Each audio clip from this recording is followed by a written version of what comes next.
Oh, yes. Hello. And hello and welcome back. We're at okay, let me try that over again. Hello and welcome to another Do As We Do Live, where we believe it's about not if you live. No, it's the other way around. It's about not if you die, but if you live. Jeez. Well, we might have to talk to the scriptwriter about that one. That's kind of the start we're having today, guys. Yeah. Either way, we appreciate everyone joining us today. We are here for another Do As We Do Live, where we're sharing stories about caregivers, spreading knowledge the best way we can to help caregivers and their loved ones be prepared for a better tomorrow. I'm Kimberly Scott, and these are my co-hosts today. We have Diana. Hello. Hi, and we have Brian. What's we up? have Sam. It is a little delay, but we got Sam, and we have Brandon here. He's my side camera guy and boyfriend. So, We have many roles. Yeah, many roles behind the scenes. We won't get into details. Yeah. But today's topic is about the stages of caregivers' grief, which I did not know was such a thing until I was in the midst of it. So we are going to talk about that, the stages of caregivers' grief, and how I came to learn about that. But before I do that, I wanted to make sure that the audience knows we are live on Facebook, my personal LinkedIn, Do As We Do's YouTube, and Do As We Do's Facebook, and as well as that Kimberly. We just want to be everywhere you guys are, and wherever you can comment or respond to us. We want to be there. So we appreciate y'all joining us. Jackie and Courtney Martin, thank you. Yeah. So if you have questions, please leave them in the comments. If you are, you know somebody that could use this information or it's valuable, you feel it's valuable to them, please either tag them or share this, with them. And on the replay, definitely let us know where you're watching this from. And we are grateful that you guys are here. So we're going to go ahead and jump into this. And I'll kick it over to Brian. So we wanted to get some technical stuff out of the way. What are we doing here? Exactly who is a caregiver? Who are we serving? So we define a caregiver as someone who regularly gives help to a family member or a friend in their daily living activities. And that's because of old age, disability, disease, or maybe a mental disorder. So in our definition, don't necessarily think of caregivers as moms and dads taking care of their kids right now, but think of maybe those moms and dads who may also be taking care of their moms and dads for whatever reason.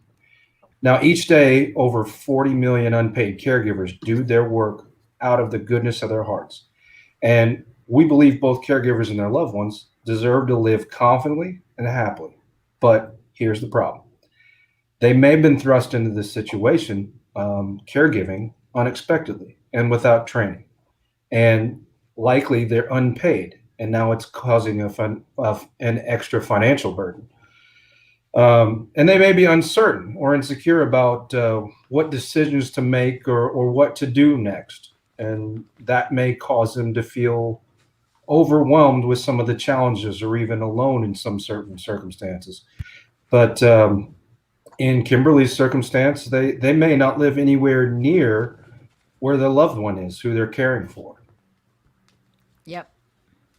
It's a long ways away. And that's always challenging. Yeah.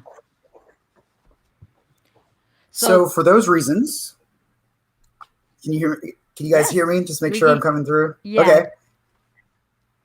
Okay. For those reasons, we're launching the Do As We Do Foundation with the purpose of supporting and helping caregivers be better prepared to thrive one day at a time. We're here to, our goal is to provide them with consistent educational resources, meaningful topics for caregivers, provide them with financial assistance, and to provide a supportive community to caregivers who are struggling each day. With that being said, let's get into today's topic. Actually, before we do that, I will just mention also that we've launched the Caregivers Fund. During this crisis right now, caregivers are already a very financially at-risk group, and many of them have lost employment or they're underemployed at this point, and they have a loved one that's relying on them. So we launched the Caregivers Relief Fund to help prevent caregivers from losing housing during this crisis. Caregivers that are at risk for eviction at the moment, and there are many of them out there. So you can donate to the Caregivers Project, the Caregivers Relief Fund, by going to doaswedo.org. Again, that's doaswedo.org. Please donate. No amount is too small. Every little bit can help a caregiver keep a roof over their head. And with that, we'll get into today's topic. Yeah, and right before we get into the topic, we want to make sure that our viewers know that we're open for questions, and we want this to be a safe place where you can talk about whatever your experiences when you hear our experiences of what we've been working on and what we're doing. And we also want to tell you once again that not only if you want to donate, but if you're in need, this is the place for you to reach out to. Yes. Whether it's support, we are all open to help in each way that we can, and just even offering kind words at a time when it feels overwhelming. That is so helpful. But let's kick it in and let's get started with this. But we just want to know, leave your comments. We're looking at the live comments, so and we want to answer any questions. Yes. Thank you, Diana. So back again today as our featured guest. She is our live host and the founder of the Do As We Do Foundation. In 2013, her mother was diagnosed with early onset dementia. With no preparation or training, she immediately started doing some long distance caregiving and started traveling from Dallas to El Paso monthly to kind of figure everything out. And through this long and difficult journey, she decided she did not want others to have to take on the same struggles that she did. She started sharing her story and has since been on a mission to help others, to help other caregivers become better prepared. She believes, and she has made us believe, that caregivers deserve to experience a better life. So we are now on a mission to help caregivers survive and thrive. And today we're going to discuss one of the hardest truths about caregiving, how to identify and deal with caregivers' grief. So Kimberly Scott, welcome back to the Do As We Do Live. And if you don't mind starting us off, can you talk about a little bit of how we got to this particular subject matter for this week and why you believe it's so important to understand? Absolutely. I'm sharing my screen right now, which amazingly, this technology did not fail me. Thank you, StreamYard. But it was back in from the time that my mom was diagnosed in 2013, people always told me, find a support group, so I would go to different ones and I would try to find the right one that I felt I was, I could connect with. And I actually experienced two different great groups. One was my friend's, Jan, her dad passed away with Alzheimer's from Alzheimer's 2 years ago, and they created Dawn's Friends. And so in this this group, they had both the the loved one, and then they also had they had the caregiver, and they had the person they were caring for. So then they would divide us up, and we would go and talk amongst ourselves as caregivers. And this article was written originally by the Alzheimer's Association about the stages of Alzheimer's caregivers, but dementia is a symptom of Alzheimer's and Parkinson's and Lewy bodies. It's a symptom of many other neurological diseases. So the actual physical document that we read was about just the stages of being a a caregiver, with, you know, it being altered and added more stages. So that's how we got to this. And when this occurred, when I learned about this, that there were stages, I was actually in a stage of grief that I did not realize. It had been the first time in probably the first 6 months of 2013 that I actually had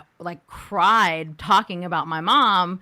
And it just, I was like, wow, this is true. They say that the caregiver is in anywhere between 1 to 2 of those stages at any time. So it was definitely something that that aha moment of, oh, this is real.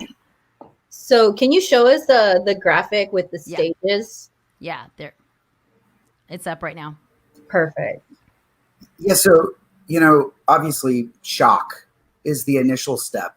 You know, even though it may be a gradual move towards someone's illness and towards dementia in the case, sometimes it can be a shock. I know with my grandmother, my father's mother, that her Alzheimer's just hit very quickly and progressed so fast that we were all in serious shock. It was just a different person overnight. So I know for you, you obviously went through shock with your mom, that moment when you realized, like you said, your aha moment, you realize this is here. This is our life now.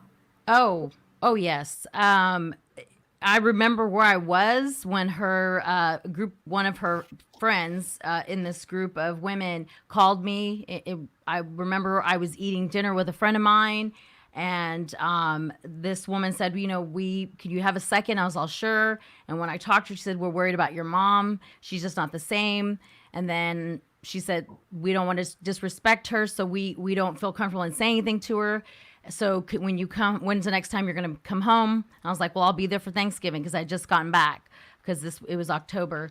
And I remember the Halloween decorations at this restaurant. But so we set the appointment, or we go to breakfast with her in November when I get there. And her friend, it's 3 of her friends that she respects highly, that, you know, it was not like we were trying to attack her. It was like an intervention, if you will, right? And they, you know, brought up a couple scenarios. And then I remembered too that it happened the previous summer, that I was just, you know, clueless as to, like, Mom, we just talked about that. And, you know, what she did and her reactions, you just kind of, it left you going, huh? So then I asked her, can we go to the doctor? And she said, I'm just stressed. You know, because my grandfather had just passed away. My brother had just gotten sick. There was a lot, and she just retired. So she just said, you know, it's just stress. It's just stress, because she was a caregiver to my grandfather and my grandmother. And so I said, let's go to the doctor. We did. And sure enough, they gave her this, you know, verbal 100-question test. And the doctor said, you know, we'll call you tonight. And they did. And we just kind of sat there in the living room. You know, we both were in shock. I mean, she was probably in more shock, and I was just kind of, you know, denial and shock at the same time. Do you think for you that the true shock, the real moment, or the moment that when everything became real, was getting that actual diagnosis or scheduling that appointment? You know, like what was the moment it like really hit you that this is it was reality? The words it was definitely the words, hearing the doctor say it, that she had early onset dementia. And what kind of level of fear is there when those words are first said to you? I didn't. I think because I didn't live in the city where she was at. The fear my mom's fear was to let certain people know. She felt like it was a sign of weakness, or that there was a stigma. And I'd heard someone say this before in a caregivers group, that there's a stigma when it came to this disease, you know, of memory loss. Dementia means memory loss, but there's always a stigma when it comes to whether you say Alzheimer's or Parkinson's or anything like that having to do with, you know, your memory. There's a stigma to it. And I know she was worried about that. Let's talk a little bit about anger, because that's an emotion that is like a cover emotion. So anger could really be fear. Anger could really be sadness. Anger covers all these other emotions. And just personally, I've dealt with anger because you feel so hopeless, like you cannot help that person as much as you can. And feeling angry kind of makes you feel like, well, if I'm angry, then I'm not a good person. So Yeah. I can't do everything. So you kind of hide behind anger. How did you start feeling angry about the situation, or did you go through that stage? Oh, I'm definitely, I was angry. I'm the youngest of, and I felt like that that I was angry at my mom because she didn't let me in sooner and she didn't make good choices when it came to this stuff, I was angry that she didn't want me telling people so that we could protect her. That made me angry because I didn't want to have to lie, but yet she would make me feel bad. So it took a while for her to even be okay with us, with people knowing, and angry that I'm 38 years old and I'm now, instead of spending my years doing whatever it is, vacation, whether it's my career or whether it's, getting married to have children, I can't now. Yeah. Or I couldn't. I felt then like, well, I'm going to have to take care of her. So, well, because it's so scary because it's so new. You really don't know at what level, especially being far away. That Yeah. I think that adds an extra level of stress over everything, because then you could daily check up on her. You feel like you could go on. But speaking on the anger part, I also felt very angry of the people around that weren't stepping up. Yeah. Like or they judge a whole other level. Yeah. Well, everybody's pointing like, well, you should be doing this, or why aren't you doing that? And I do, I was guilty of it too. We all are guilty of that, right? Whenever you are in a family unit or you're in a team, and I feel like because we all had never experienced this before, we weren't quite sure. Because, my mom experienced it with my grandfather, but my brother and I weren't really always there.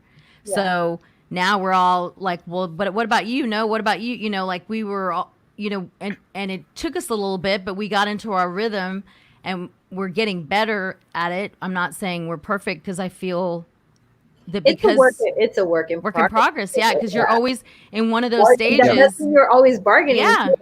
Time, commitment, like I could do this, you could do that. And I think, going back, always, I talk about energy, like having the right energy when you're doing this, and the right intention really changes the outcome of everything. Yeah, for sure.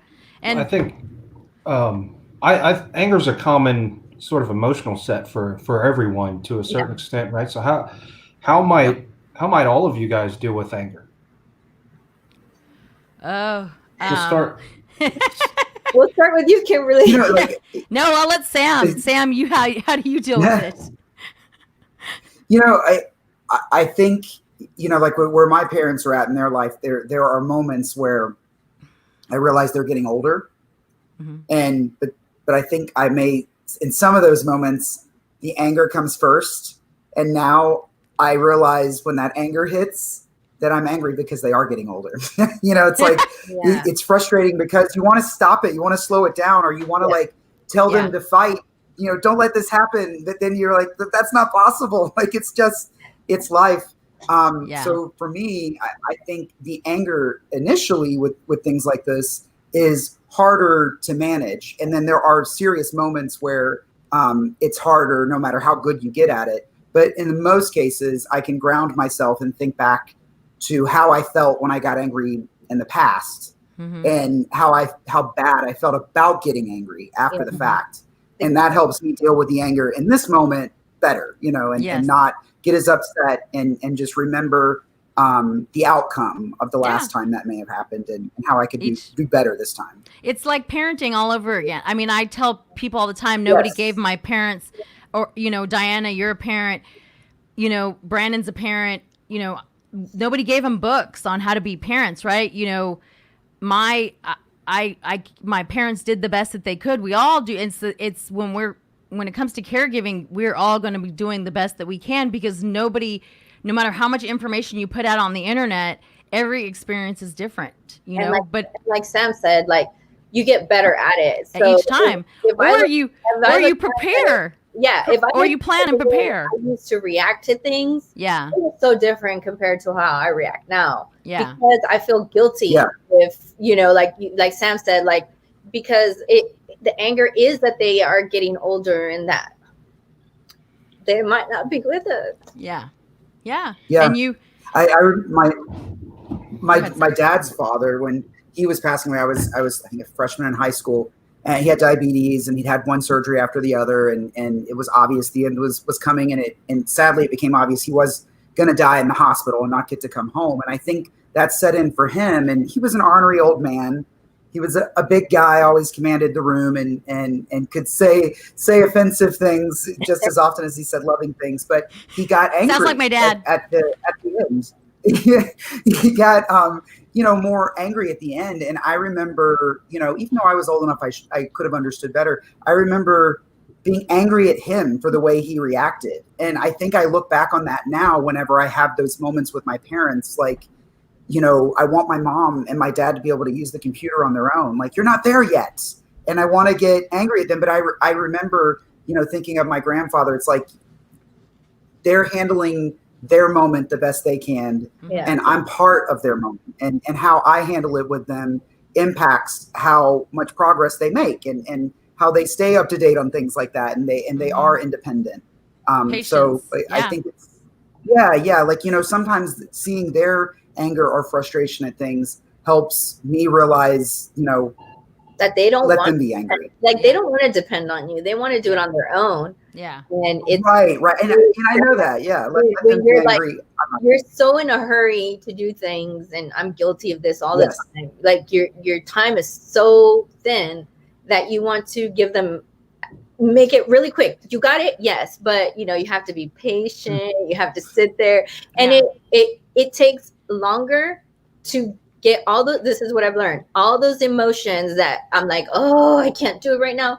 I just take a deep breath, focus on what they need, and then move forward. Because if I sit there and start feeling all these emotions, I'll be drained by the time I'm going to do it for them. And then it feels like a chore. So then my energy towards them, not right. And then I make them feel bad for not being able to do it themselves. So it's an ugly cycle. So I'm getting so much better at it. And that's why they say that, that you're in any one of, these stages at, on an ongoing basis until your loved one passes away, obviously, which my dad and my uncle like to remind me all the time. Oh, you guys got to know that we're not going to be here forever. Just know we're going to die one of these days. Not exactly like that, but it kind of. And I'm good with that, but I'm just not good with the fact that that nobody's talking about these conversations about if you don't die, but you live longer than you anticipated. And if you didn't have these conversations, or if the new college grads that are getting out there, if they're not thinking and having conversations with their parents about the what if, they're going to be stuck in that. They're going to become a sandwich generation, which there's plenty of them now. And those are a lot of the millennials that their parents are coming of age and they're having to take care of their parents while they raise their own family. So that's the whole reason,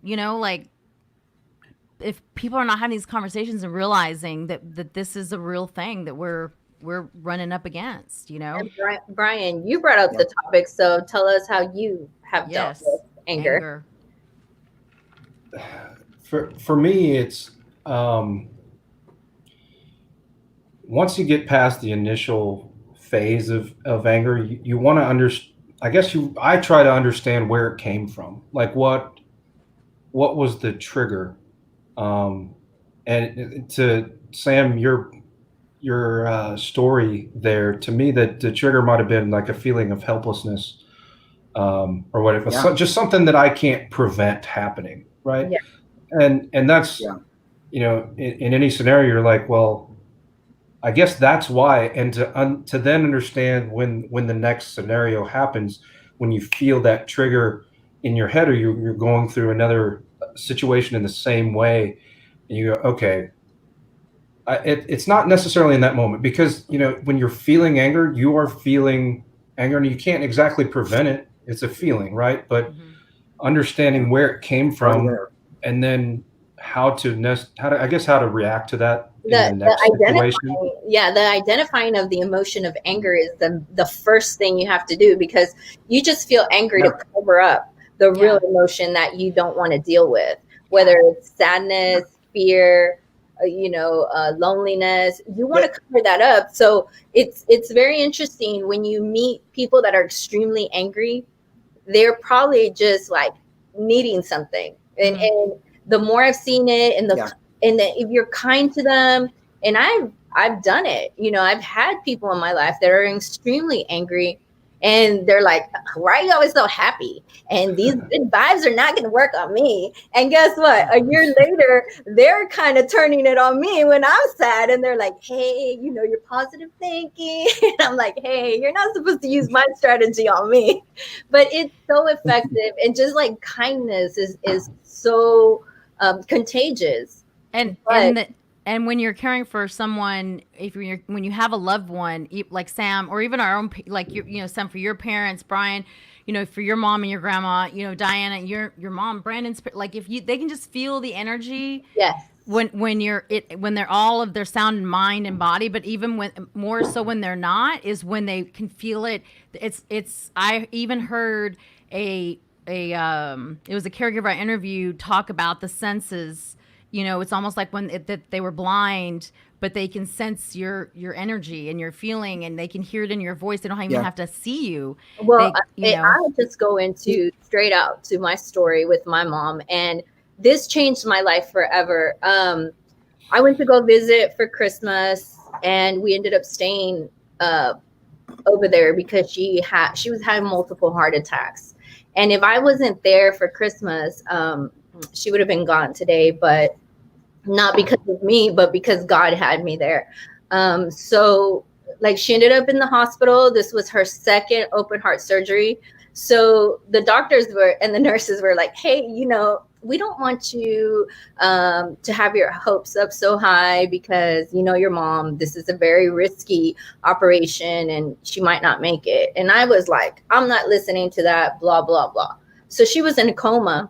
And this is the day that I realized how important our energy is. She was in the ICU, she was in a coma, and she was just lost. She couldn't find her way back. Everything was functioning, but she was not coming back. And it was time for her to come back out of anesthesia already. So like, I literally felt like I went inside wherever she was and started leading her back. And it was just the love and the faith that I had that she was going to come out of this. And she did. And she remembers this. And I remember it. And it changed my life forever. So it's very important to utilize the time that we have with our loved ones.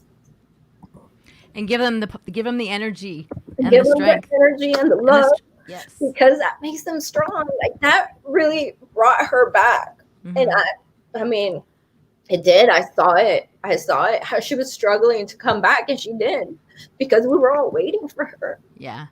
It's this article, these stages of caregiving grief, I definitely know have evolved since the first time that somebody wrote them, from whether it was I know we found some on the Lewy Body's dementia site, and we've found there was a Family Caregiving Alliance site and we'll put all those links in this, in our, we will, within the Facebook post or within this actual page.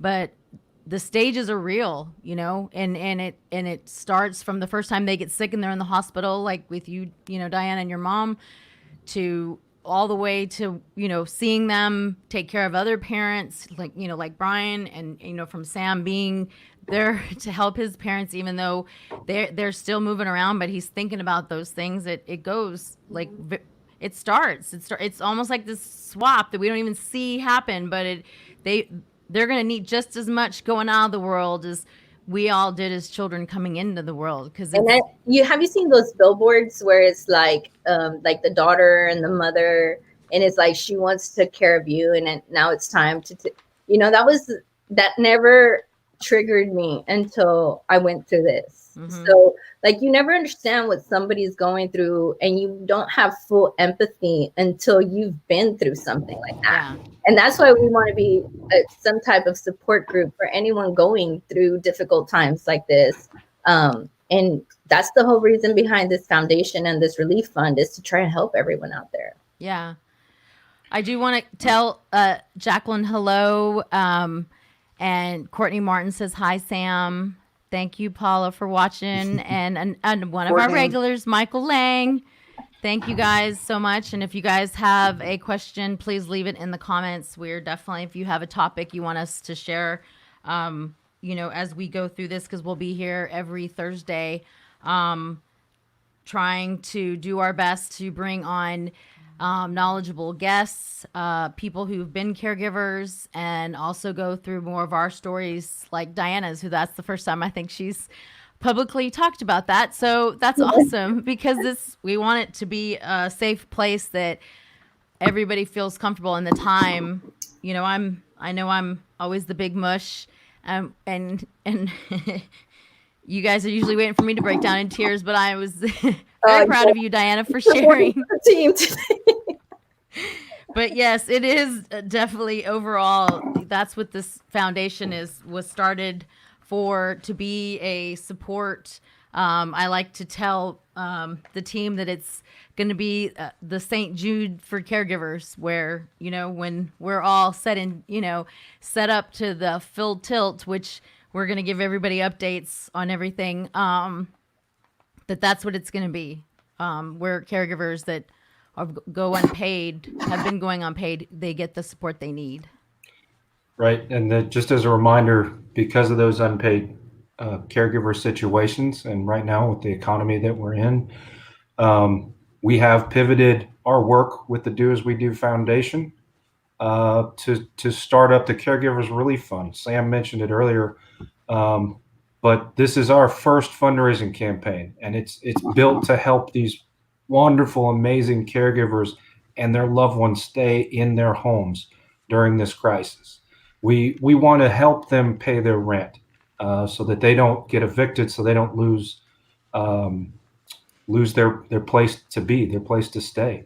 It's an unsafe place to be out there in the world right now, just in general. But staying at home, working from home, being at home, taking care of their loved ones is the most important thing in their world. So what we're trying to get done is our Caregivers Relief Fund. So we hope you visit the doaswedo.org and help make a positive impact in the life of a caregiver today by making a small, large, can be large, make a donation. Yeah. Yeah. We're about midway through the conversation, so we'll keep it moving. Sam, I'm going to toss it back to you. Yeah. Just like in talking about this, I keep reflecting on, I grew up on a farm surrounded by family and older people, and watched them sadly decline. So I got that experience, which was a sad experience, but it was also, teachable moments to get me to where I'm at. And now thinking about my parents, but I can remember with my grandmother specifically that my grandfather had passed. It just really had worn her down health-wise, and she sprung back, and she was full of life, and it's like 10 years had dropped off of her, and then Alzheimer's hit her. And I remember it just being so depressed, by what was happening, just realizing that there was nothing I could do about it. And it was just sad to watch. So Kimberly, in your case with your mom, I know you've gone back and forth. Yeah. Yeah.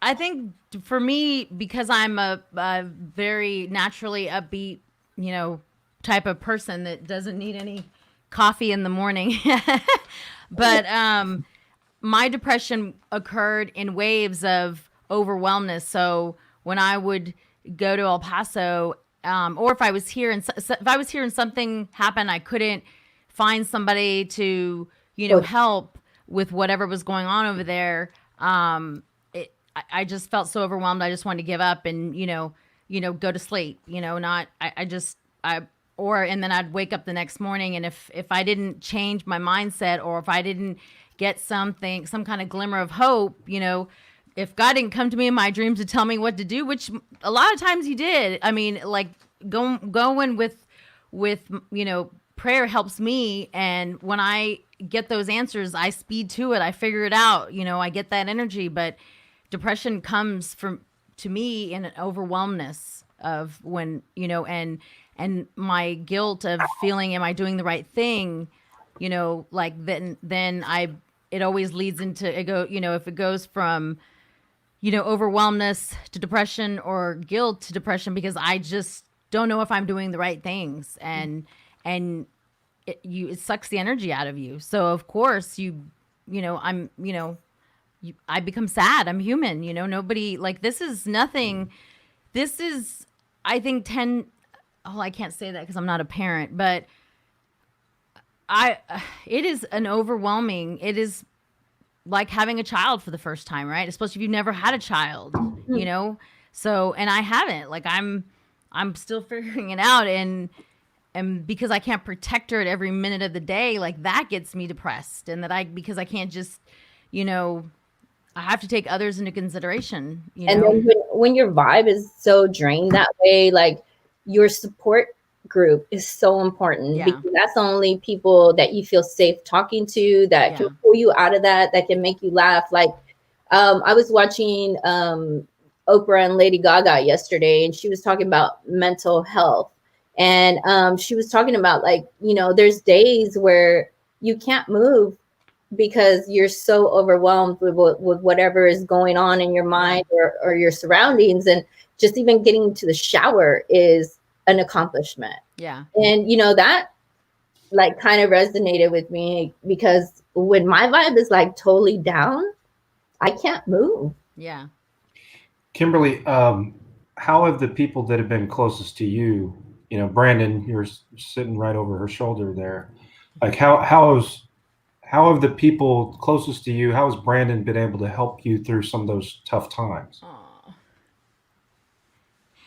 He he helps me move. He helps me get up out of the bed and helps me figure things out. You can give him a hug if you want to. We figure it out together. We figure it out together. Yeah, he definitely helps me figure it out together. But it's I thank him a lot, because I would feel lost more so than I already do if he wasn't. So I know what got me so overwhelmed with what was happening, and those caregivers out there, that it's just them that's having to take all of this on. And, I feel fortunate that I have, my brother and my sister-in-law and my niece and my nephew and my stepdad, they're all stepping up, and we're all trying to do our best, and Brandon's and the Alexa's and my mom's caregiver. Like, it takes a village. It's everybody that takes a village. So that definitely, when COVID hit, I got overwhelmed with the thought of all the people who didn't have the village to help them. I think that's why we're doing what we're doing, I would guess that the recommendation for somebody that's walking through the same level of feeling of depression and fear and sadness is to get that support. Hopefully down the road in the future, we will be able, if someone isn't able to grab somebody close to them, to give them a helping hand, or just a shoulder or a listening ear. Yeah. We hope to have a lot of resources for everybody, for all the experiences that every single one of us, have gone through, will go through, the ones that, for what you've seen, Brian, with your mom and your grandmother, to Diana being also long distance, and, Sam being right there, and still, the things that you do, on the side for your neighbors, you know, like it's just, you know, to Jeff, what he had conversations he, you know, will share with us, you know, between him and his sister, and, you know, just all of us, you know, being a support group, but having real services that will help those caregivers that were caught off guard, you know? I have a question though.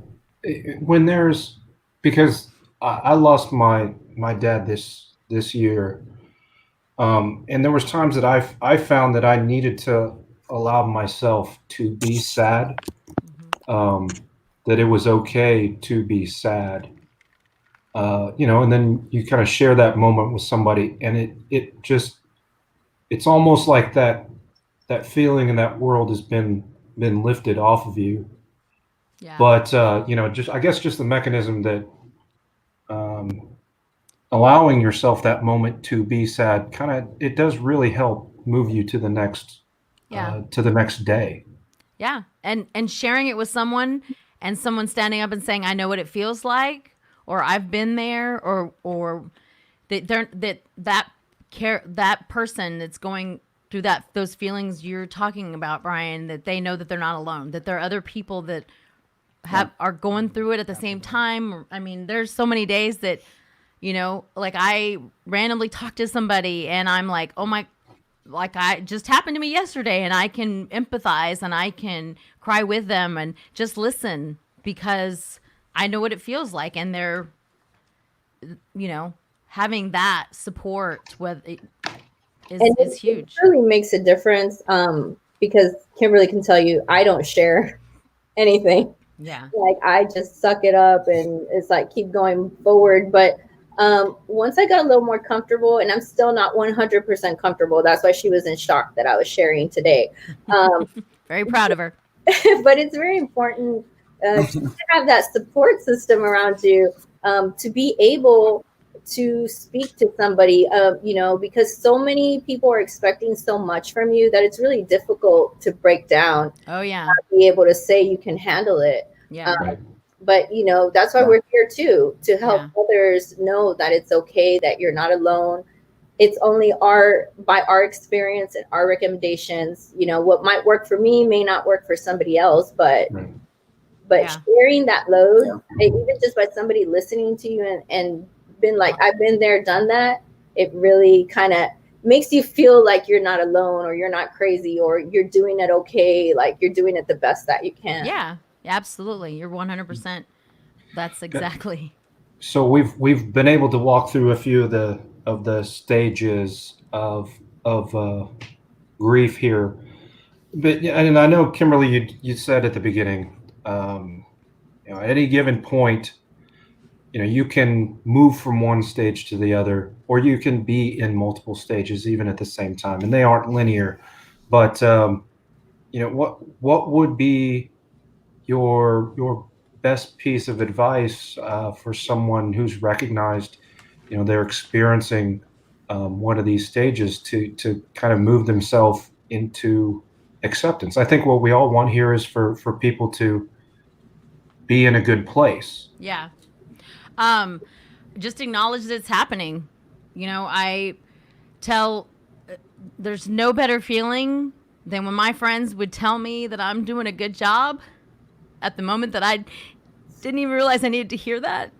So when I get someone that tells me their story, I always remind them that they're doing a great job.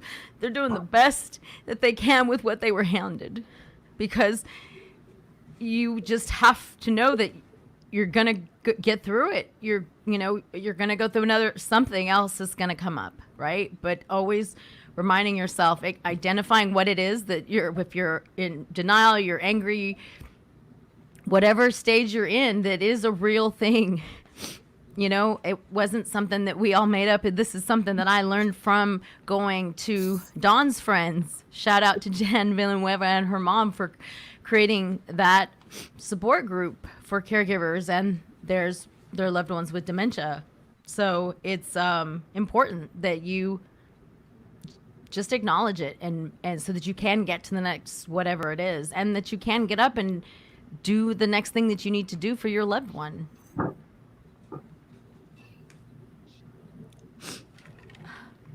Does anybody else have any things that they would? I think we're going on the 45-minute. We can start a little bit of our wrap up. Yeah. Okay. So I know, Kimberly, you have some resources that we'd like to share with the audience and the group that's listening.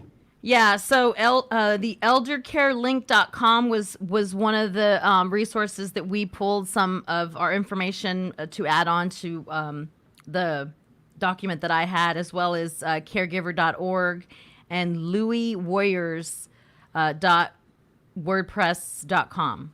So as well as the Alzheimer's Association. Those are all great places that will give you different variations of the stages of caregiving. You know, caregiver's grief is what some of them call it. And you're going to post those? Yes, and within the Facebook. Right. Okay. And anywhere else we were online. On the we'll replay. Put them in the description. Yeah, we'll put them in the YouTube description. Yeah. And we want to thank all our sponsors today. Thank you so much for supporting us in this. Rich Bee, Blue Jay, Nutraceuticals. Slow down. Let me get the banner up. Hold on. Oh. Hold on. Oh, I need to take everybody away. Wait.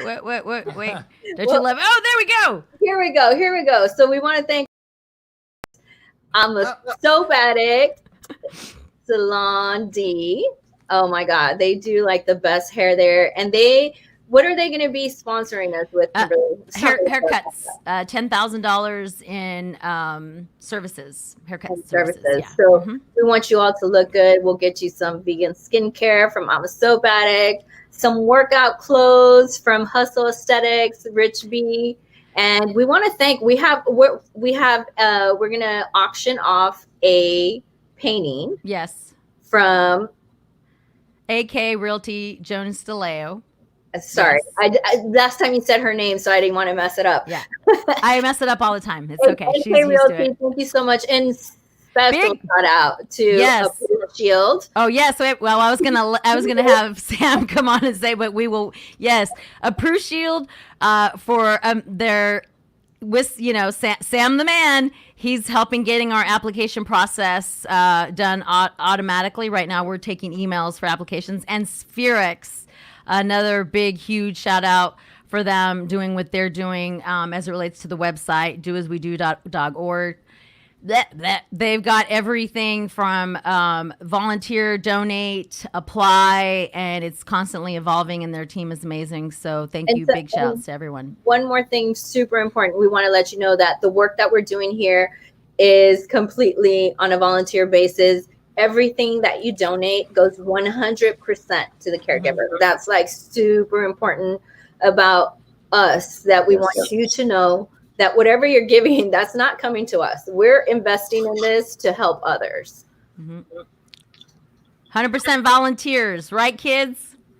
Absolutely. We will be getting this foundation off the ground quickly, because we want to continue to provide this education and resources and just topics that are meaningful to our caregivers and our followers. We want to be able to provide the financial assistance when we can, and we want to be able to provide that support community that empowers our caregivers in need. Yeah. That's why we're here today. That's why we'll be here in the future. Sam, if you want to talk again about our fundraising today. Yeah, just a reminder, that obviously right now is a trying time for everyone emotionally, for many people financially. And since caregivers are already a financially at-risk group, we know that many of them have lost, some source of income or their entire source of income. So we've launched the Caregivers Relief Fund, and all donations to that will go to help a caregiver stay in their home, not lose the roof that's over their head. It's caregivers that are currently at risk of being evicted. So if you go to doaswedo.org, you can donate to the Caregivers Relief Fund. And again, it's not just the caregiver. There's a love that's relying on them, either there with them or from afar. And they're a very at-risk group. So every little bit helps. No donation is small. Absolutely. And we've gone up from last week, which is a good thing. We are now at $1,300 in our fund, in our campaign. We are looking to try to help a few more people with that. But we need your help. We really do.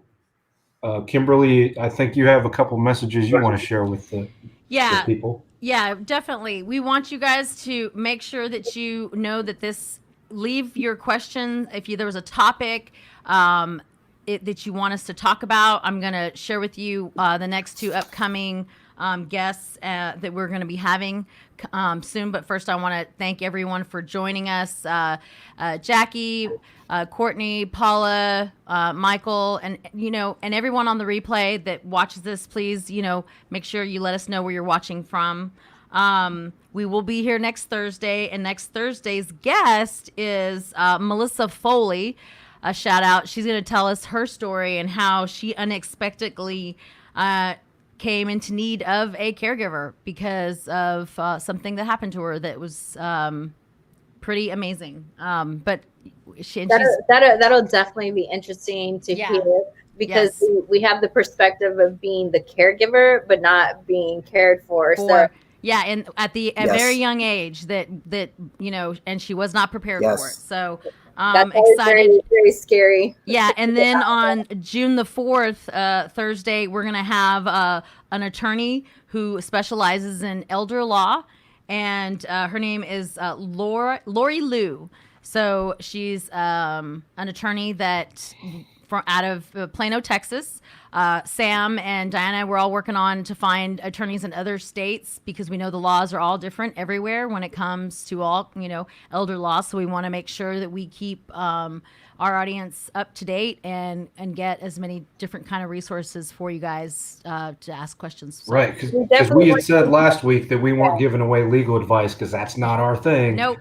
But we're bringing on somebody that can. Yes. So get your questions ready. Yes. That way you can have them ready, or you send them to us ahead of time so that we can prep the attorney to make sure that they answer your questions. That's for June 4th.